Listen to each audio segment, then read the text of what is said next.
നാടിൻ്റെ വികസനത്തിന് തദ്ദേശ സ്ഥാപന സ്വയംഭരണ സ്ഥാപനങ്ങൾ വളരെ വലിയ പങ്കാണ് വഹിക്കുന്നതെന്ന് ജില്ലാ പഞ്ചായത്ത് പ്രസിഡന്റ് അഡ്വക്കേറ്റ് ബിനോയ് കുര്യൻ. നാടിൻ്റെ വികസനത്തിന് ഭരണ പ്രതിപക്ഷ വ്യത്യാസമില്ലാതെ ജനപ്രതിനിധികൾ ഒരു ടീമായി പ്രവർത്തിക്കണമെന്നും അദ്ദേഹം പറഞ്ഞു. ചക്കരക്കൽ പ്രസ് ഫോറവും ചെമ്പിലോട് ഹയർ സെക്കൻഡറി സ്കൂളും സംയുക്തമായി സംഘടിപ്പിച്ച ജനകീയം 2K26 ചക്കരക്കൽ സ്വീറ്റ് സ്റ്റോൺ ഓഡിറ്റോറിയത്തിൽ ഉദ്ഘാടനം സംസാരിക്കുകയായിരുന്നു അദ്ദേഹം. ഈ പ്രദേശത്തെ തദ്ദേശ സ്വയംഭരണ സ്ഥാപനങ്ങളിലെ ജനപ്രതിനിധികളെ ഒന്നിച്ചു ചേർത്ത് അവരെ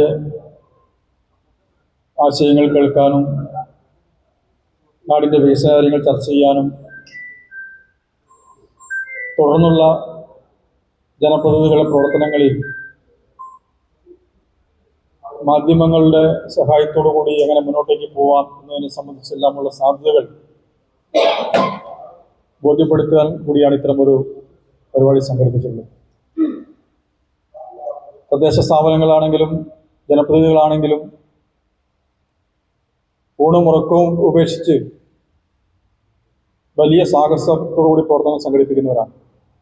നമ്മളെല്ലാം പുതിയ തെരഞ്ഞെടുപ്പ് കഴിഞ്ഞിട്ടിപ്പോൾ ചുരുങ്ങിയ ദിവസങ്ങളേ ആയിട്ടുള്ളൂ.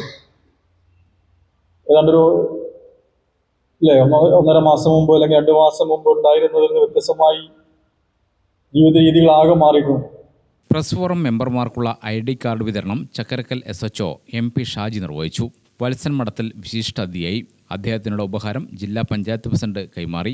തുടർന്ന് പുതുതായി തിരഞ്ഞെടുക്കപ്പെട്ട ജില്ലാ panchayat president, block panchayat president, ഗ്രാമപഞ്ചായത്ത് പ്രസിഡന്റ്, തിരഞ്ഞെടുക്കപ്പെട്ട വാർഡ് മെമ്പർ എന്നിവർക്കും അനുമോദനം നൽകി. Press forum president AK Surendran അധ്യക്ഷനായി. Secretary KT Raju Narayanan, KV Biju, PK Seena, BP Shaija, T Suneesh, CK Raseena, C Chandran, doctor K Maya, A Jayarajan, A Radhakrishnan എന്നിവർ സംസാരിച്ചു. ഗ്രാമിക ന്യൂസ് ചക്കരക്കൽ.